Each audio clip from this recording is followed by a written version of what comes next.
우리 오늘 함께 볼 말씀은 마태복음 11장 29절 한 절 말씀이니까요. 우리 두 번 큰 목소리로 함께 읽도록 하겠습니다. 나는 마음이 온유하고 겸손하니 나의 멍에를 메고 내게 배우라. 그리하면 너희 마음이 쉼을 얻으리니. 나는 마음이 온유하고 겸손하니 나의 멍에를 메고 내게 배우라. 그리하면 너희 마음이 쉼을 얻으리니. 아멘. 오늘은 사랑으로 답하다라는 제목으로 우리 같이 말씀을 나누고자 하는데, 다음 달이 이제 가정의 달이지 않습니까? 그래서 미리 준비하는 마음으로 우리의 자녀들에게 어떤 마음으로 다가가야 하는지 그 마음을 말씀으로 함께 나누길 소망합니다. 저는 이곳에서 살아가면서 또 신앙생활을 하면서 이런 생각을 좀 많이 했던 것 같아요. 예수님의 사랑을 내가 정말 진정으로 알고 있을까? 예수님의 사랑을 내가 진정으로 깨닫고 그렇게 펑펑 울었을 때가 언제였을까? 한번 돌아보게 되었습니다. 근데 그러면 나에게는 그 예수님의 사랑이 있었을 것인데 지금은 내가 그 사랑을 누리며 살아가고 있는가? 그래서 예수님의 사랑을 생각하면 왜 이렇게 부끄러운 것이 많은지 모르겠어요. 예수님의 사랑을 생각할 때 우리의 사랑은요 참 온유하지도 않고, 또 우리의 사랑은 나의 유익만을 구할 때도 참으로 많이 있고, 또 우리의 사랑은 고난이 오고 또 시련이 올 때는 그 사랑이 어디가 있는지 모르게 다 잊어버릴 때가 있습니다. 그래서 오늘 우리 모두가 이 예수님에게서 이 사랑이 무엇인지 함께 배우며 함께 깨달아가길 간절히 소망합니다. 그러면 그 사랑의 배움은 어디에서부터 우리가 시작해야 하는가? 그렇다면 우리가 하나님에게 우리의 질문을 던지면서 나아가야 하는 것이겠죠. 하나님에게 먼저 물어봅니다. 하나님, 그렇다면 우리가 이 땅 가운데서 내가 정말 사랑하는 이 자녀들을 키워나가는데, 하나님, 이 자녀들을 키워나갈 때 내가 어떻게 이 자녀들을 길러야 할까요? 어떻게 이 자녀들을 자라가게 해야 하겠습니까? 제가 몇 가지 부모의 모습들, 이 세상에서 이제 얘기하는 부모의 모습들이 있어요. 그런데 이 부모의 모습들을 어떤 것인지 이제 몇 가지로 나눠 보았는데, 한번 들어보시면서 내가 어디에 속해 있는지 한번 우리가 발견해 보면 좋을 것 같아요. 첫 번째는 무엇이냐면 이런 부모가 있습니다. 헬리콥터 부모라는 것이 있어요. 뭐냐면 이 아이가 다 어디를 다니든지 어디에 가든지 졸졸졸졸 쫓아다니면서 다 이렇게 간섭을 하는 거예요. 제가 좀 그럴 때가 많이 있습니다. 우리 아이들에게 따라다니면서 야, 이거 치워야지, 이거 어떻게 해야지, 이럴 때가 많이 있어요. 두 번째 부모는 어떤 부모냐면 컬링 부모라고, 요즘에 이제 컬링이 유행했었죠. 동계올림픽 하면서. 근데 이 컬링 부모는 무엇이냐면 그 앞에, 이 자녀의 앞에 놓여 있는 모든 장애물들을 다 대신 치워주는 거예요. 치워주면서 이 자녀를 길러가는 모습입니다. 세 번째는 뭐냐면 이 타이거 부모라는 것이 있어요. 말만 들어도 어떤 부모인지 아시겠죠? 뭐냐면 자식을 무섭게 다루고 혹독하게 가르쳐서 최고의 자녀로 길러내는 그런 이렇게 양육하는 방법입니다. 그런데 이 세 가지의 모든 결과는 동일하다라는 거예요. 뭐냐면 이 자녀들이 이렇게 길러갔을 때에, 이렇게 많은 상황을 맞닥뜨렸을 때에 어떤 모습으로 되냐면 숨 쉴 틈이 없다라는 거예요. 우리 자녀들이 이런 모습으로 이렇게 맞닥뜨렸을 때 이 자녀들이 숨 쉴 틈이 없는 자녀들로 자라가고 있다. 그래서 아이가 이렇게 자라가야 하는 것이죠.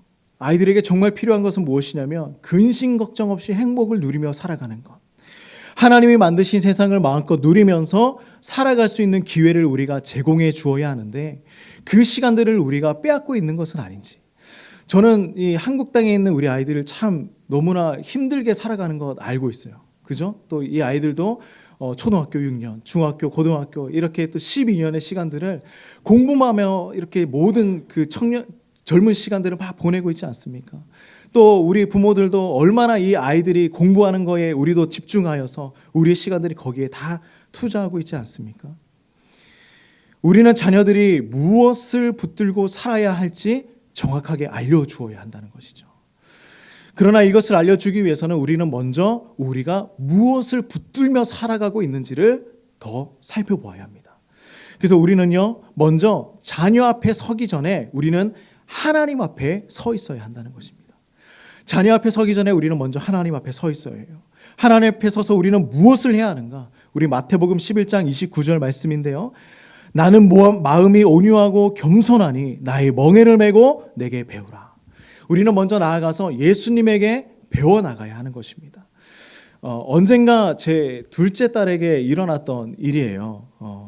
이 앞에 앉아있지만 요즘 이제 집에 가면 진이나 아리아 같은 기계가 다 있지 않습니까? 진이나 아리아가 다 있어요.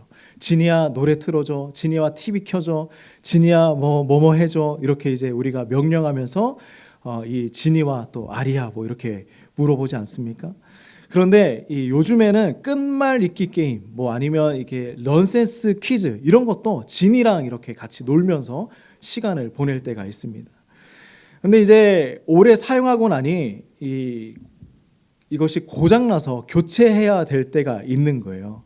근데 이 검은색이 진이를, 이 기계를 너무나 좋아한 나머지 우리 아이가 이 아이래 검은색이 진이에게다가 이름을 지어줬는데 박진이라는 이름을 지어줬어요. 근데 이제 오래되다 보니까 이제 교체해야 될 시기가 됐는데 이것을 이제 검은색 진이었는데 새하얗고 하얀 이 조그만 진이로 이제 바꾸어주는 시기가 되었어요. 그래서 이제 기사 아저씨가 와서 이 진이를 바꾸는데 이 아이가 그 시간에 자기의 방에 가서 펑펑 울고 있는 거예요. 왜냐하면 이 박진이를 너무 사랑한 나머지 헤어짐이 너무나 슬퍼서 가서 이제 울고 있는 거예요. 어느새 이 아이가 진에게 마음을 타주고 친구가 되어 있었던 것이죠. 근데 저는 이것을 보면서 이 아이에게 뭐라고 했냐면 이것은 이제 고장나서 사용할 수가 없다. 다른 새 것으로 교체하면 더 잘 말을 알아듣고 더 빨리 응답하고 더 빨리 대답을 해줄 것이다. 더 기능도 많아져서 더 좋은 것도 많이 할 수 있다. 그런데 이 아이는 아니라는 거예요. 자기는 검은색 박진이가 더 좋다라는 거예요. 왜 그러냐면 자기가 이야기하는 것은 다 들어준다라는 거예요. 자기가 이야기하는 것은 다 대답해주고 다 찾아주고 다 들어준다는 것이죠. 우리 어른들은 이럴 때가 참 많이 있어요. 물건이라는 것으로만 또 실용적으로 생각할 때가 얼마나 많이 있습니까? 이 아이에게는 더 중요한 것이 있었어요. 그게 뭐냐면 관계라는 거예요. 물론 이것이 기계와 나와의 관계가 일어났던 것이었지만 이것이 인형이든 기계이든 이 아이에게 중요했던 것은 무엇이냐면 이 기계와 이 인형과 내가 지내왔던 시간들, 이 관계라는 것이 이 아이에게는 가장 중요한 것이었습니다. 우리는 참 문제를 해결하려고만 해요. 실용적인 것, 필요한 것에 우리의 관심이 집중합니다. 우리의 주님 또한 어디에 관심이 있냐면 우리는 세상의 것, 문제와 이 상황에 우리의 집중을 놓고 있지만 정말 중요한 우리 주님은 어디에 관점을 두고 있냐면 관계, 우리와 너와의 관계, 나와 너와의 관계, 이거에 하나님은 집중하고 있다라는 것이죠. 그래서 우리는 자녀 앞에 서기 전에 어디 앞에 서야 한다고 말씀을 드렸죠? 하나님과의 관계 앞에 우리가 서 있어야 한다는 것입니다. 하나님과의 깊은 관계로 자녀를 사랑하러 다가가는 비결은 무엇이냐면 바로 우리가 읽었던 말씀이에요. 바로 이 말씀입니다. 마태복음 11장 29절이에요. 나는 마음이 온유하고 겸손하니 나의 멍에를 베고 내게 배우라. 우리는 어떤 마음으로 배워나가야 하는 것이냐? 나의 영혼이 잠잠히 하나님만 바라고 또 나의 소망이 하나님으로부터 온다는 것을 깨닫고 오직 그만이 나의 반석이시고 나의 구원이시고 나의 요새이시고 내가 흔들리지 않을 수 있는 그러한 주님임을 우리가 깨닫고 오직 주님만 바라보며 우리가 나아가야 한다라는 것이죠. 그래서 우리가 이 예수님의 마음으로 살아내야만 우리가 이 길을 걸어갈 수 있다는 것입니다. 예수님은 온유하시고 겸손하신 분이시죠. 우리가 그 마음으로 자녀를 양육해 나가는 것입니다. 우리는 자녀 양육을 생각하며 한 가지 오해하는 것이 있어요. 그게 뭐냐면 내가 자녀를 가르친다라는 거예요. 우리가 그런 생각 많이 하지 않습니까? 내가 자녀를 가르친다. 그런데요, 자녀를 가르친다라는 것이 아니라 자녀 양육은 일방통행이 아니라 양방향 통행이에요. 내가 가르치는 것도 있지만 우리가 자녀를 통하여서 우리가 배워나가는 것도 있다라는 것입니다. 우리 아이들은요, 우리에게 희생하는 법이 무엇인지 깨닫게 해주셨어요. 우리 부모님들 얼마나 많은 희생을 자녀를 위해서 하고 있습니까? 그리고 어떤 상황과 환경에 있어서 자녀들로 인하여서 우리가 하나님 앞에 무릎 꿇고 기도하는 법을 깨닫게 해주었어요. 그리고 더 중요한 것은 무엇이냐면 우리보다 크신 하나님에게 의존할 수밖에 없는 우리의 부족함, 우리의 연약함을 알게 해주었다라는 것입니다. 하나님이 자녀를 통해서 우리에게 가르쳐 주시는 거예요. 때로는 이 방법이 우리의 마음에 들지 않을 때가 있어요. 왜냐하면 자녀 양육이 너무 힘들기 때문이에요. 또 자녀를 통하여서 우리가 상처를 많이 받을 때도 있기 때문입니다. 그러나 하나님은 이렇게 우리를 가르쳐 나가십니다. 발달장애 자녀를 둔 한 어머니는 이런 이야기를 한 적이 있어요. 어떻게 얘기하냐면 저는 발달장애의 아들을 두고 있지만 아무것도 바꾸고 싶지 않습니다. 왜냐하면요, 이런 아들이 있어서 다행이에요. 그렇지 않았다면 지금의 나는 없었을 것입니다. 아이를 생각하면 정상인 상태가 더 좋았겠지만 지금 제가 그 시간을 돌아보면 내가 배운 것을 생각하면 바꾸고 싶지 않아요. 이렇게 고백을 하는 거예요. 자녀를 통해 하나님 앞에 서는 법을 이 어머니가 배웠기 때문이었습니다. 솔직히 이야기해보면 우리가 자녀 양육에 있어서는 우리 대부분은 이기적이에요. 왜냐하면 우리가 자녀를 양육하면서 내가 바라는 것 그리고 내가 원하는 것을 더 추구하고자 하는 마음이 있죠. 그러다 자녀가 순종하지 않고 석석일 때는 우리 마음은 요동을 치고 또 상처받고 쓰러지고 넘어지고 하는 것이 우리 부모의 마음이지 않습니까? 자녀 양육의 목적을 이해하지 못하면 우리는 금방 지치고 그 과정에서 넘어지기 십상입니다. 자녀를 보고 실망하고 넘어집니다. 자녀의 수학 점수를 보고 울어보신 부모님 있으십니까? 그때의 감정은 분노였습니까? 아니면 기쁨이었습니까? 아니면 슬픔이었습니까? 엄마는 이 자녀의 수학 점수를 보고 웃기도 하고 울기도 합니다. 네. 그죠? 네. 또 가만히 또 들어보면 아이들도 억울할 때가 있어요. 아이들이 억울할 때가 있어요. 이 아이들의 이야기를 차근차근 들어보면요, 다 맞는 이야기예요. 자신들의 상황과 자신들의 처지가 다 있는 거예요. 자신들의 억울한 마음도 다 있어요. 예수님의 사랑은 위대하다는 것 또한 우리가 너무나 잘 알고 있죠. 예수님은 우리에게 많은 것을 보여주었습니다. 우리에게 예수님의 사랑이 무엇인지 확증하며 보여주었어요. 그래서 우리는 이 십자가만 생각하면 고난도 있지만 무엇도 따라옵니까? 사랑이라는 단어도 함께 다가온다라는 것입니다.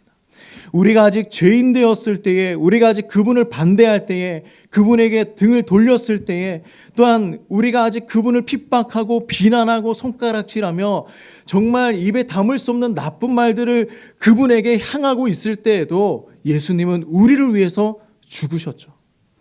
예수님에게는 상황과 환경은 중요하지 않았습니다. 뭐냐면 누가 반대를 하든지 누가 등을 돌리든지 누가 핍박을 하든지 누가 원망을 하든지 예수님에게는 분명한 목적이 하나가 있었어요. 그것은 무엇이냐면 우리를 대신해서 죽으시는 것이었죠. 우리를 향한 그 사랑을 확증해 주시는 것이었습니다. 그래서 우리는 그 예수님의 사랑을 볼 때에 상황과 환경에 주저하지 않으시고 모든 것들을 위해서 다 버릴 만큼 우리를 사랑하신 그 사랑을 기억한다면 우리는 자녀에게 어떻게 그 사랑을 베풀며 살아갈 수가 있을까? 제가 질문 하나 하겠습니다. 우리가 자녀를 양육하는 목적은 무엇입니까? 우리가 모든 것들을 희생하며 자녀를 양육해 나가는 목적은 무엇입니까? 우리가 너무나 힘이 들고 몸이 녹초가 되어서도 낮에 정말 천근만근한 몸을 이끌고 다 일을 하고 집에 돌아와서도 이 자녀들과 시간을 보내는 이유는 무엇입니까? 제가 이 목적과 이유를 계속해서 물어보는 이유는 무엇이냐면 우리는 자녀 양육의 방법은 끊임없이 공부하며 나아가요. 이 방법이 좋더라, 이 학원이 좋더라, 이러한 과정들, 이런 교육 과정들이 좋더라. 이 방법들은 우리가 너무나 잘 찾아갑니다. 그런데 때로는 이 방법들을 쫓아가다 보니까 우리가 정말 이 자녀들을 키워나가야 할 목적을 잃어버릴 때가 많이 있다는 것이죠. 그런데 이 목적이 잘못되면 우리의 동기도 삐뚤어지게 되어 있습니다. 우리는 우리의 자녀들이 똑똑하고 성공하는 아이가 아니라 주님의 마음으로 이 시대를 살아갈 수 있는 다음 세대로 자라갈 수 있도록 기도하며 살아가야 합니다. 주님의 마음으로 이 세상을 사랑하는 자녀로 만들어가야 합니다. 이 자녀들이 하나님을 사랑하고 우리의 이웃을 사랑할 수 있는 자녀들로 만들어가야 합니다. 누군가 이런 멋진 말을 했어요. 앞에 사진을 보면 우리가 다 경험하는 현실입니다. 우리가 자녀들을 키울 때 이렇게 엉망진창인 상황들이 벌어지지 않습니까? 다 어지르고 모든 것들을 다 내팽겨쳐도 아이들은 너무나 평안해요. 누워서 자기 할 거 하는 거 보세요. 그런데 이제 이 모습들을 보면서 이런 말을 하죠. 어떤 말이냐면 이렇게 얘기합니다. 자녀 키우기가 쉬웠다면 애당초 출산이 진통으로 시작되지도 않았을 것이다. 자녀를 양육하는 것은 그만큼 고통스럽고 어려운 과정입니다. 그래서 이런 이야기도 해요. 우리가 깨어지는 것도 가정이고요. 우리가 치유되는 것도 우리의 가정입니다. 때로는 상처받고 어려워져요. 힘들어요. 무너져요. 그러나 그 모든 것들도 회복할 수 있는 것도 우리의 가정이라는 것이죠. 저는 중국에서 사역을 할 때에 참 행복한 일도 많이 있었지만 힘든 일도 많이 있었어요. 제가 사역했던 곳은 이제 중국의 남방 지역인 광저우라는 곳이었는데 거기는 이제 9개월, 그러니까 거의 이제 반년 이상을 정말 30도 이상의 더위에서 살아가야 하는 지역입니다. 그래서 제가 어제 날씨를 좀 검색을 해봤어요. 근데 이제 어제 날씨를 보니까 24도 정도가 돼요. 비가 와서 그런지. 그래도 저 정도면 살만한 곳입니다. 근데 거의 30도 이상 되는 이제 웃도는 그 날씨의 지역이에요. 근데 가만히 보세요. 이제 습도가 얼마나 되죠? 90%예요. 90%에서 100%의 그 상황에서 살아가는 것이죠. 거의 수영장에 있는 느낌입니다. 그래서 가만히 있어도 짜증이 나고요. 가만히 이게 숨만 쉬어도 힘이 들어요. 그래서 잠깐 나가면 옷이 다 젖어 있습니다. 그런데 이 첫째 딸 아이가 정말 이 중국에 데리고 갔을 때 정말 어려운 시간들을 보냈어요. 아이를 이제 태워서 중국으로 갔을 때가 이제 100일 되었을 때거든요. 갓난아이 때 이제 데리고 갔습니다. 근데 이 아이가 중국에 가고 난 그날부터 울음이 그치는 날이 없어요. 단 한 번도 평안하게 카페에 가서, 요즘에 이제 카페 얼마나 좋습니까? 근데 이제 카페에 가거나 식당에 가서 제대로 저희가 차를 마시거나 음식을 먹어본 적이 없습니다. 그런 공간에만 들어가면 우는 거예요. 그게 왜 그럴까? 뭐 비행기를 타고 그 밀폐된 공간에서 어린아이를 데리고 와서 이제 뭔가 트라우마가 생겼나? 그런 걱정을 하기도 했지만 정말 이제 그 아이가 계속 우는 거예요. 근데 그때 제가 담당하고 이제 만들어서 이제 했던 부서가 청년부였는데 그곳에 이제 청년부 학생들이 저희가 정해지지도 않았는데 담당이 있었어요. 뭐냐면 우리가 주일 예배 끝나고 나면 이 청년들이 함께 모여서 서로 모임의 시간을 가졌었는데 청년들이 돌아가면서 이 딸아이를 데리고 나가서 같이 놀아주는 거예요. 그 공간에 들어가 있을 수가 없으니까 밖에 나가서 이제 산책하고 돌아다니면서 오면 또 이제 다른 청년이 이 아이를 또 데리고 나가서 이렇게 해주는 거예요. 그러면서 이제 청년부 모임을 했었습니다. 근데 정말 고마운 청년들이죠. 저도 이런 스트레스를 받다 보니까 이 아이에게 저도 모르게 아이에게 소리 지른 적이 있는 거예요. 왜 자꾸 우냐고. 그래서 이제 하소연을 한 것이죠. 근데 제 인생에서 제일 후회되는 순간이 바로 이 순간이었습니다. 뭐냐면 정말 작은 아이잖아요. 이 갓난아이가 뭘 알겠습니까? 이렇게 걷기만 하고 말도 제대로 못하는데 이 아이가 그때 제 모습을 기억하고 있는 것은 아닌가. 그때 화를 내면서 아이에게 나불었던 그 모습을 기억하는 것은 아닌가. 우리 모두 한 번씩은 아이에게 소리 질러본 적이 있지 않습니까? 그죠? 그래서 우리가 정말 이 땅 가운데서 어떻게 자녀를 사랑하고 품고 다가갈 수가 있을까? 아이 앞에 서기 전에 우리는 하나님 앞에 서야 한다는 이 이야기가 우리를 어떻게 살아가야 하는지 그것을 깨닫게 해주는 것입니다. 한 아이를 정말 치열하게 사랑한 성경 속의 어머니가 한 명 있어요. 그 누구냐면 모세의 어머니 바로 요게벳입니다. 우리가 이 어머니의 모습 또 모세의 이 모든 상황들을 하나님의 섭리라는 단어로 우리가 한번 살펴봅시다. 뭐냐면 모세는 나무 상자에 실려서 떠내려가지 않고 정확한 장소에 도착을 했어요. 그죠? 그리고 그 장소에서 애굽의 공주를 만나게 되었습니다. 그리고 애굽의 공주가 마침 이 뚜껑을 열자마자 그 모세는 울기 시작했어요. 울면서 모세의 엄마의 그 모성애를 자극하는 것이죠. 그리고 이 아이를 품어야겠다는 마음이 그 애굽의 공주의 마음에 들었습니다. 그리고 너무나 놀라운 것은 무엇이냐면 또 이 모세의 어머니 요게벳이 유모로 또 이렇게 찾아오게 되었습니다. 그리고 모세는 이 땅 가운데 이 애굽의 왕자로 자라가게 되는 것이죠. 우리가 이 과정들을 한번 잘 살펴보면요, 이것은 우연이라고 얘기에는 너무나 치밀하고 너무나 세밀한 상황들로 이어지는 것을 우리는 발견할 수가 있어요. 우리는 이것을 하나님의 섭리라고 이야기를 합니다. 우리의 자녀를 보다가 이해할 수 없는 상황이 일어날 때가 얼마나 많이 있는지 몰라요.